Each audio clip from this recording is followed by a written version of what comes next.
Olá, beleza? Meu nome é Danilo, eu sou da Sense, uma empresa de controladoria financeira e também empresa de M&A, uma série de coisas aí, tudo voltado para o mercado finanças e controladoria. Hoje, qual que é o propósito aqui desse podcast, principalmente? É, sem dúvida, falar, desmistificar esse lance de que fluxo de caixa é o maior fator que quebra uma empresa. De fato, isso acontece porque a gente acaba vendo o reflexo nele.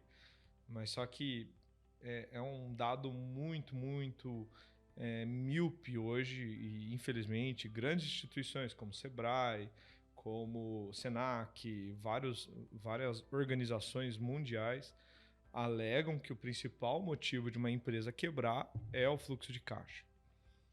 Aqui eu gostaria de fazer um parênteses, né? Toda vez que você vê uma consultoria, você vê hoje uma pessoa, um influencer, uma pessoa muito famosa, ele fala: não, porque você precisa tomar cuidado do seu fluxo de caixa. O seu fluxo de caixa é o que vai te matar, o seu fluxo de caixa é o que vai ferrar a sua vida. De certa forma, não é isso que vai ferrar a sua vida. O que vai ferrar a sua vida é uma má gestão, uma falta de conhecimento. E daí, eu preciso guardar esse dado aí. Existe um outro dado que a gente também precisa saber, que também estão em todas as redes sociais. Eu acompanho algumas e eu acho uma fatalidade a galera fazer essas alegações aí, né? E uma alegação que todo mundo faz, que eu acho um absurdo, é que, tipo, se hoje 93,8% das empresas no mercado, isso é dado Sebrae, PME principalmente, pequenas e médias empresas, são geridas por fluxo de caixa, ela só tem esse conhecimento, esse modelo onde tem dinheiro tá bom, não tem dinheiro não tá bom. Esse modelo de gestão no qual é muito míope. Ele é feito pelo regime de caixa.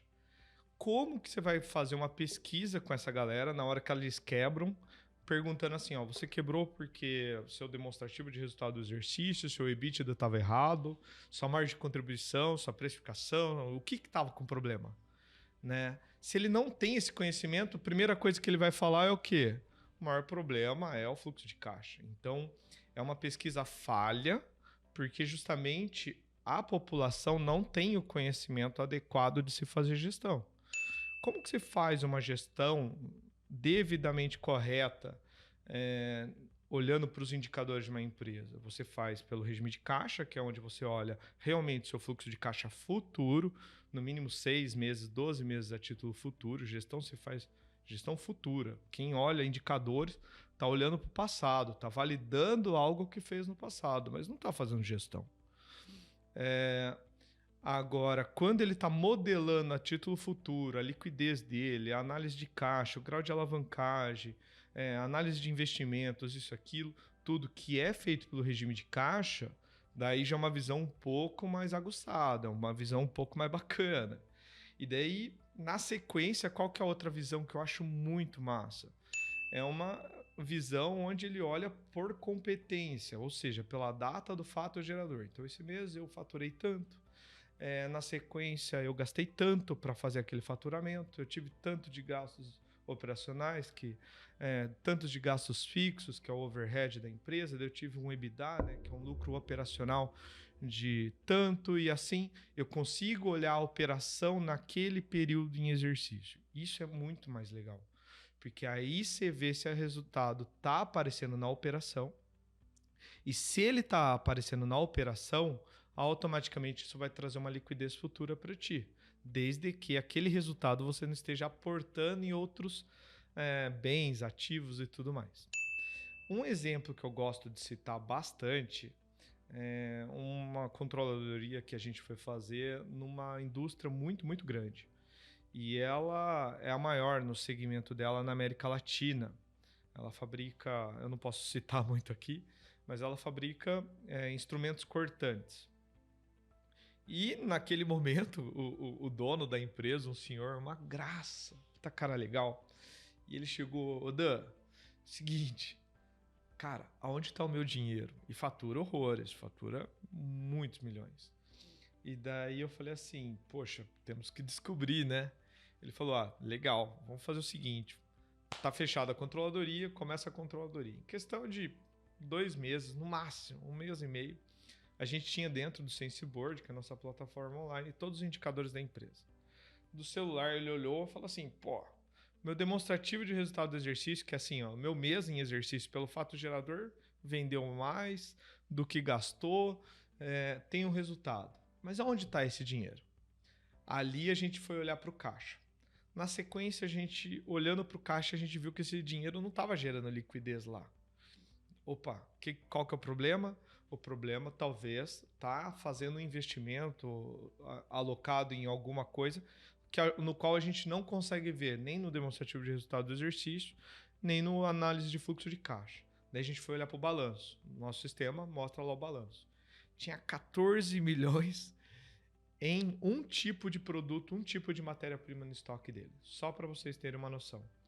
Então, se esse cara teve um problema depois, na sequência, ele teve um problema que ele tinha que pagar lá um processo trabalhista, um problema ali que houve, uma fatalidade dentro da fábrica dele, e um processo trabalhista de quase 2 milhões. E ele não tinha esse dinheiro no caixa. Ou se ele gastasse com isso, ele ia entrar no especial, ia começar a dever para fornecedores e tudo mais.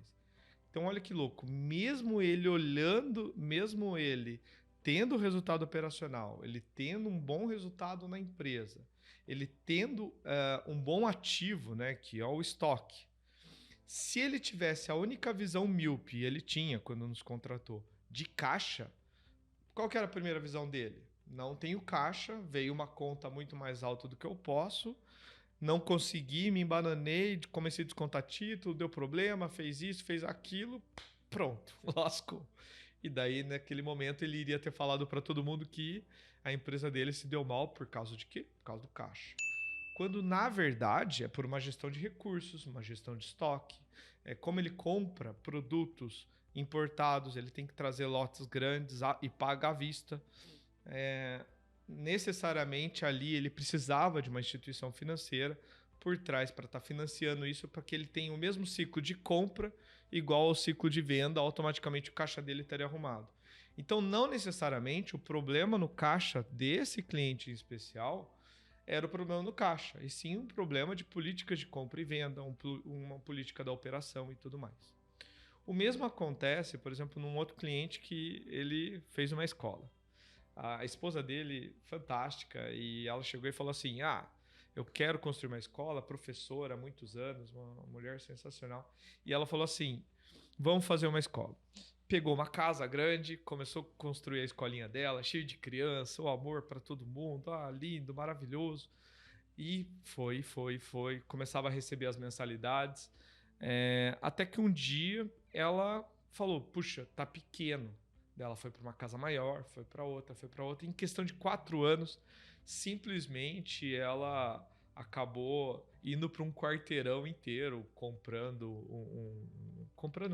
alugando uma área muito maior e automaticamente muito mais gastos com ar-condicionado, carteiras, muito mais gastos com N coisas, projetor, né? E tudo mais que uma escola precisa ter. Muito mais funcionário e tudo mais. 4 anos depois, ela chegou nessa sala aqui, chegou na controladoria e chorando. Preciso da sua controladoria, isso, aquilo, não vejo dinheiro. Minha empresa não dá dinheiro. Como assim, né? Você cresceu tudo isso em 4 anos, você fala que sua empresa não dá dinheiro? Não dá dinheiro. Daí eu fui ver que ela só olhava pro caixa. Por quê? Porque é o único conhecimento que tem. Conhecimento de gestão, tem dinheiro no caixa, tá bem, não tem dinheiro, não tá bem. Esse é o modelo que, infelizmente, grande maioria hoje dos empresários no Brasil administram suas coisas, suas empresas, né? Daí eu falei, vamos olhar com cuidado. O patrimônio dela, que inicialmente era em torno de 100, 150 mil, foi para quase 2 milhões de reais em bens. Então não é que a empresa dela não dá dinheiro, a empresa dela não gera recursos líquidos ali, né? Circulantes dentro do caixa dela, mas só que ela está construindo um patrimônio. Como você não tem essa visão, quem que olha um balanço hoje todo mês? Quem que olha um balancete todo mês e vê se está aumentando o patrimônio dele, aumentando o ativo dele? Poucos empresários, poucos empresários. Eu confesso que, e aqui eu vou falar de empresas muito grandes que faturam mais de 100 milhões mês, no qual a gente passa pela controladoria, nem eles usam isso. E é um pecado isso, é um pecado. E daí, qual que é a frase do momento, até para esse tipo de empresa? Chegou um momento que ela não tinha condições de arcar com todas as custas financeiras, porque precisou fazer um investimento muito alto, adquiriu um passivo, uma dívida de longo prazo da compra de carteiras, compra de data show, compra disso, compra de fachada, pintura do prédio, uma série de coisas que o caixa não aguentou. E ela quase quebrou, quase quebrou. E naquele momento, qual que seria, se tivesse uma pesquisa com ela, iriam falar o quê? Sua empresa quebrou por quê? Quebrou por fluxo de caixa. Quebrou mesmo por fluxo de caixa? Se tivesse quebrado, não quebrou, graças a Deus, mas se tivesse quebrado, não seria por fluxo de caixa. Seria por não saber o grau de alavancagem financeiro que ela poderia ter, cada passo que ela poderia ter, conforme os resultados dela, que estariam ali dentro do EBITDA, dentro do demonstrativo do resultado do exercício. Então, a lição de hoje, assim, desse podcast, que eu quero deixar claro, é que se a gente só tem um conhecimento, a gente só tem um viés, uma ótica, que é o fluxo de caixa. Se você hoje se basear nisso para dar resposta para tudo na sua empresa, você está míope. Você está totalmente míope.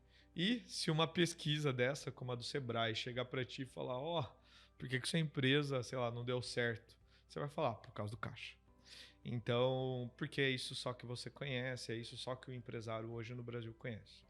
Quando você tem conhecimento das outras variáveis, dos outros indicadores, automaticamente fica uma gestão muito mais leve, uma gestão muito mais eficaz e com resultados muito mais prósperos. É essa a grande lição aí desse que eu queria deixar bem claro nesse podcast, que a vida não é fluxo de caixa. Fluxo de caixa é importante, sim, mas só que ele é um reflexo da sua gestão num todo na sua empresa.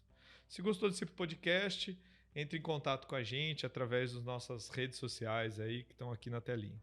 E nos acompanhe que toda semana a gente vai estar trazendo aí um pouco de conteúdo, a gente está aprendendo mais junto, tá bom?